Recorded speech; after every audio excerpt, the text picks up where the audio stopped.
Zeitoun, Tuesday, August 30th. Zeitoun opened his eyes again. He was home, and his daughter Nadaba's room under her covers, looking through the window at a dirty white sky. The sound continued, something like running water, but there was no rain, no leaks.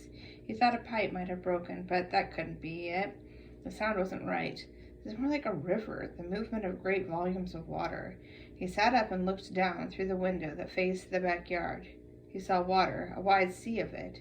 It was coming from the north. It flowed into the yard under the house, rising quickly. He couldn't make sense of it. The day before, the water had receded, as he had expected it to, but now it had returned far stronger, and this water was different from the murky rainwater of the day before. This water was green and clear. This was lake water. At that moment, Zeitoun knew that the levees had been overtopped or compromised.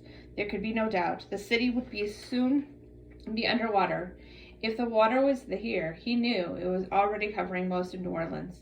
He knew it would keep coming, would likely rise 8 feet or more in his neighborhood, and more elsewhere. He knew the recovery would take months or years. He knew the flood had come. He called Kathy. "The water's coming," he said. "What? No," she said. "Levees broke?" "I think so. I can't believe it." He heard her stifle a sob. "I better go," he said. He hung up and went to work. Elevate, he thought. Elevate. Everything had to be brought to the second floor. He recalled the worst of the predicaments before the storm. If the levees broke, there would be 10-15 feet of water in some places. Methodically, he began to prepare. Everything of value had to be brought higher. The work was simply work, and he went about it calmly and quickly. He took the TV and DVD player, the stereo, all the electronics upstairs.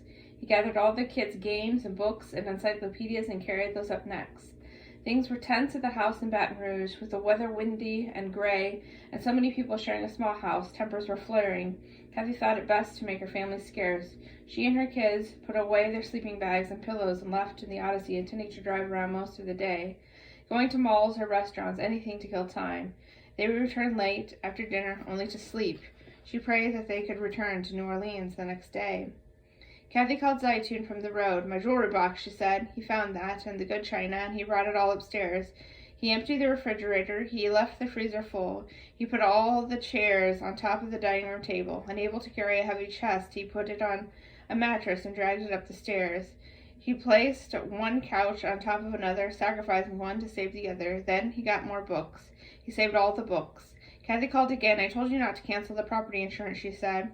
She was right. Just 3 weeks before, he had chosen not to renew the part of their flood insurance that covered their furniture, everything in the house. He hadn't wanted to spend the money. He admitted she was right, and knew she would remind him of it for years to come. "Can we talk about it later?" he asked. Zeitoun went outside, the air humid and gusty. He tied the canoe to the back porch. The water was whispering through the cracks in the back fence, rising up. It was flowing into his yard at an astonishing rate. As he stood, it swallowed his ankles and crawled up his shins. Back inside, he continued to move everything of value upward. As he did, he watched the water erase the floor and climb the walls. In another hour, there were 3 feet of water indoors, and his house was 3 feet above street level. But the water was clean. It was translucent, almost green in tint. He watched it fill his dining room, momentarily struck by the beauty of the sight. It brought forth a vague memory of a storm. Orward Island, when he was just a boy, when the Mediterranean rose up and swallowed the lower sitting homes, the blue-green sitting inside living rooms and bedrooms and kitchens. The water breached and dodged the Phoenician stones surrounding the island without any difficulty at all. At that moment, Zeitoun had an idea. He knew the fish in his tank wouldn't survive without filtration or food, so he reached inside and liberated them. He dropped them in the water that filled the house. It was the best chance they had. They swam down and away. Using his cell phone, he called Kathy throughout the day. They reviewed what couldn't be saved, the furniture too large to carry upstairs. There were dressers, armoires. He removed all the drawers he could, carried upstairs everything that could be removed and lifted. The water devoured the cabinets and windows. Zeitoun watched dismayed as it rose 4, 5, 6 feet in the house. Above the electrical box, the phone box, he would have no access to electricity or landline for weeks. By nightfall, the neighborhood was under 9 feet of water, and Zeitoun could no longer go downstairs. He was spent. He had done all he could. He lay on Nadima's bed on the second floor and called Kathy. She was driving around with the kids, dreading a return to the house in Baton Rouge. "I saved all I could," he said. I'm glad you were there, she said, and meant it. If he hadn't been at home, they would have lost everything. They talked about what would become of the house, of the city. They knew the house would have to be gutted, all the insulation and wiring replaced, the plaster and sheetrock and paint and wallpaper, everything down to the studs was gone.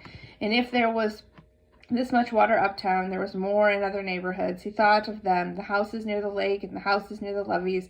They didn't stand a chance. As they talked, Zeitoun realized his phone was dying. Without electricity, they both knew when its battery was gone, there would be no reliable way to call out. Better go, he said. Please leave, she said. Tomorrow. No, he said. But even as he spoke, he was reconsidering. He had no anticipated being confined to his house for long. He knew there was enough food for a week or more, but now the situation would present a greater strain than he had planned. Tell the kids I said goodnight, he said. She said she would. He turned off his phone to conserve what power it had left. Kathy was still driving. She'd exhausted all means of diversion and was about to go back to her brother's house when her phone rang again. It was Adnan. He was in Baton Rouge with his wife of year, he said, and they had no place to stay. Where'd you stay last night? Kathy asked. In the car, he said, sounding apologetic and ashamed. Oh my God, she said, let me see what I can do. She planned to ask Mary Ann and Patty once she got back to the house. It would be crowded, but there was no way a pregnant woman would be sleeping in a car where there was enough room at her family's house.